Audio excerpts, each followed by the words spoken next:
Q2 earnings season has officially kicked off for the year with some very popular stocks reporting this past week, including the almighty Tesla, the video streaming leader Netflix, several big banks, including Bank of America and US Bancorp, the military defense giant Lockheed Martin, several airliners like American and United, and other big stocks like Johnson & Johnson too. So in today's video, I'm going to give you a quick recap of each one of them in terms of how they performed with their earnings, how the market reacted to those reports, and whether the stocks are worth picking up, what my opinion is on them after they reported earnings as well. So it's going to be a ton of fun. I hope you guys enjoy the video, but let's not waste any more time. Let's go ahead and just jump straight into it.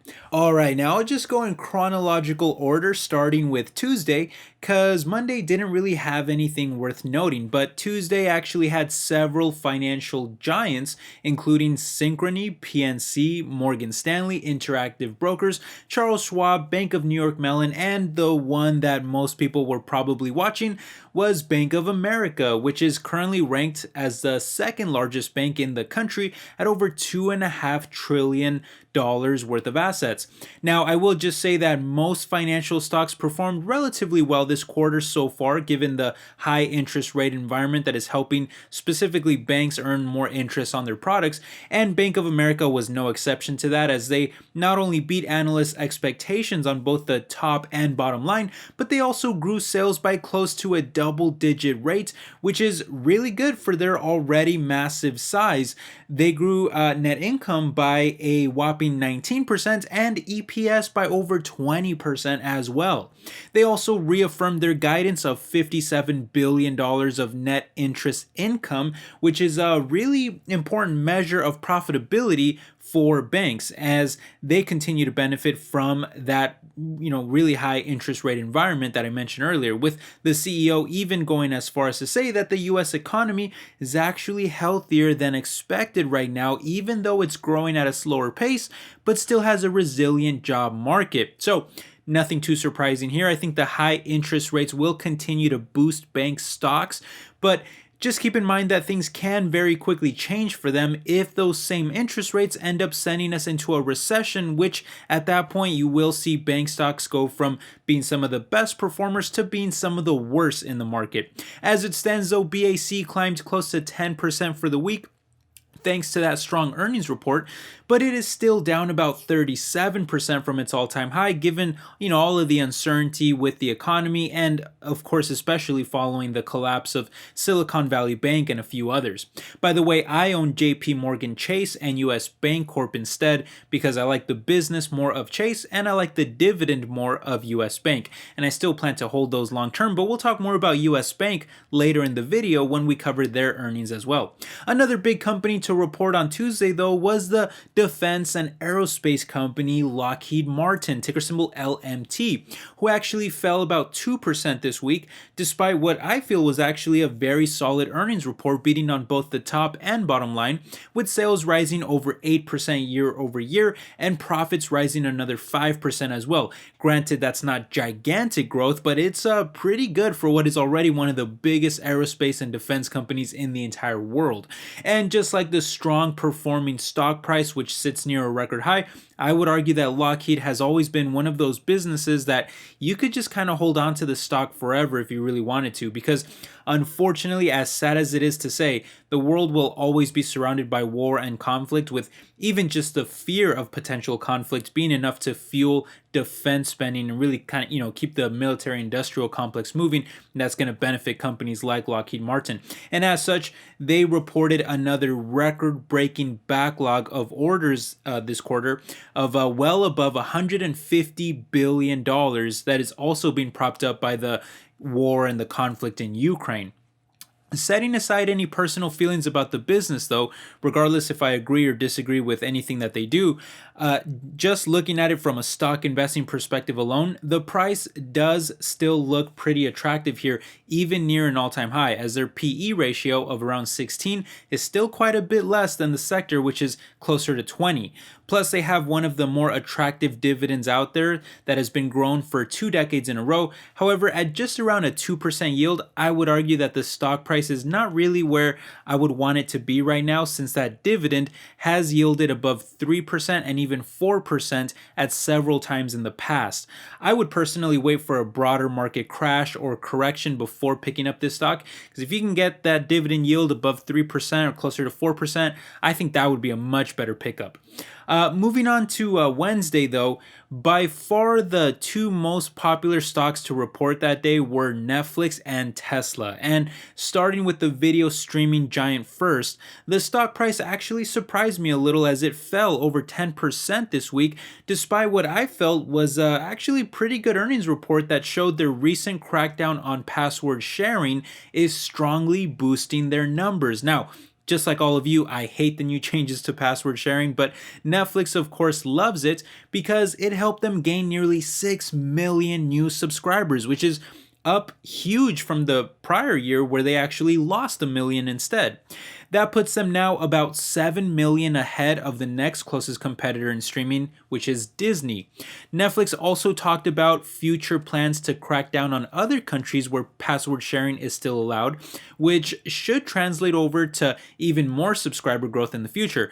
Plus, they're also eliminating the cheapest commercial free tier, which they're pretty much hoping will boost their average revenue per user numbers as well. However, despite all of these gains, their sales only rose by less than 3% in the quarter, and they actually missed analyst estimates too, which seems to be what brought down the stock as it's already very highly valued, and so Wall Street probably wanted to see a bit more. I too have never really been a fan of this stock, as I continue to think that there are much better options out there like Disney, Amazon, or even Apple, who not only give you exposure to streaming, but they're also well diversified into other businesses too. Netflix instead is, in my opinion, not as sustainable, relying just on video streaming alone without even having any huge brands of their own like Disney does. And so I think you're going to continue to see Netflix desperately trying to grow by taking away features from customers like password sharing and by raising prices, which may help them in the short term like it is right now, but over time, that's going to give their customers even more reason to switch over to Disney or to other competitors, which I think will ultimately hurt Netflix's growth over the long term. It's not a horrible stock, and I do think that they'll stick around. I even pay for Netflix myself, but as a stock, it's not one that I'm interested in, as they're already up close to 50% this year and trade at a forward PE ratio that is 100% more expensive than the sector. So it looks overvalued to me compared to its peers like Disney and Amazon that offer you so much more as an investment. Moving on to Tesla, though, they too had a rough showing this week as the stock price fell by over 10%. But like Netflix, the report was actually pretty good in my opinion, as they not only beat on both the top and bottom line, but they also saw revenue skyrocket by nearly 50%, up to a new record high, with net income on 20% growth as well. And it wasn't just auto sales. Yes, they did report deliveries, record deliveries with 46% automotive revenue growth, but they also saw energy generation and storage rise by a monstrous 74% too, which I think is a hugely slept on part of their business for the future. And they also saw services and other revenue also rise by 47% as well. So why then did the stock fall? Well, I think there was a couple small reasons, one of which was almost a 20% drop in their net profit margin, which continued the downward trend from the previous quarter too. But that's mostly coming from their recent price cuts to make sure that demand stays high for their vehicles in this weaker macroeconomy, which, by the way, it's probably another reason why the stock fell, since Elon Musk spoke about the macroeconomy being a challenging environment right now. So investors are probably worried that the pressure on their margins will continue for some time. On top of that, they gave some really good updates on the upcoming Cybertruck, with Musk saying that it'll have tons of new technology and be like nothing else on the market, while also noting the perfect size of the truck, as it'll be the only sub 19-foot truck on the market that still has 4 doors, over a 6-foot bed, and can still fit inside of a 20-foot garage. Basically the sweet spot in terms of perfect overall size. And when speaking about demand, Musk also said that demand is so off the hook for the Cybertruck that you can't even see the hook, with building of the truck having already started and mass production likely ramping up next year. However, there was also a few comments that hinted towards only a limited release this year, which I think the market took as a bad sign given how many times the truck has already been delayed. But probably the biggest reason of all for the drop in the stock price had to do with how high it was already trading, as it is still up over 100% year to date, with a rich forward PE and PS ratio of almost 69 and 8 respectively. So there was probably some profit taking given the recent climb. I'm still holding on to my shares long term, and I'm still comforted really by the more reasonable PEG ratio of just 1.3, meaning that they'll likely have a lot more profit growth in the future. But given that it's already one of my biggest holdings, I don't plan on buying any more shares at this time or anytime soon. Now, Wednesday did have several other popular stocks reporting as well, like Goldman Sachs and IBM, but the ones that I'll just quickly touch on here were US Bancorp and United Airlines. Now, US Bancorp is actually one of my newer pickups in my own portfolio, and it's currently ranked the fifth largest bank in America and carries a really attractive dividend of around 5% with some solid growth metrics on it too. The stock actually rose this week by close to 10% despite what looked to be a pretty bad earnings report at first glance, as they only slightly beat estimates but saw net income interest drop by around 4%, with also lower guidance than analysts were expecting. However, the stock still rallied, mostly because they managed to increase their CET1 capital ratio to above 9%, which was way earlier than what was expected. It was supposed to happen by the end of the year, but they reported that much earlier. By the way, that ratio is a regulatory requirement of having a certain amount of capital in relation to riskier assets, which is being monitored more closely these days after the collapse of Silicon Valley Bank and a few others. US Bank was also considered at higher risk to not meet these requirements if regulators decide to raise them. But as the earnings report showed, USB is actually doing a great job of raising capital and making all the right moves to lower risk following their acquisition of Union Bank. I'm already happy with the purchases that I've made in the stock, which were even lower than where it trades today. But even after this recent rally, it's still down about 40% from the top, and I continue to think that it's one of the better dividend stocks out there. When it comes to United Airlines, though, I actually don't own any airline stocks myself, but they've been rallying all year long as the travel economy continues to recover from the pandemic, and the second quarter was no exception, as United beat EPS estimates by over 24%, while also growing sales by 17% and net income by a whopping 226%. Alright guys, we're running a little low on time here, so I'm just going to rapid fire the last few stocks. And Thursday and Friday didn't really have anything that was super popular in terms of stocks reporting, but a few notable mentions include American Airlines, Intuitive Surgical, and Johnson & Johnson, who all reported on Thursday. Now, just like United, American Airlines also beat estimates. However, Wall Street didn't like their guidance, which hints at a weaker second half of the year compared to the first half, and thus the stock fell by over 6% on Thursday, although it is still up over 60% year to date. By the way, if you want a full breakdown of airline stocks, I made a whole video on that topic recently. If you want to check that out, you can find it on my channel. Moving on to Intuitive Surgical, though, that's a fun kind of spec stock that I like to watch. They're a surgical robotics company who actually reported a pretty strong quarter thanks to the post-pandemic recovery, where people are returning to hospitals and getting various procedures done that they postponed during the pandemic, which helped their sales rise by 15% while also beating analyst estimates.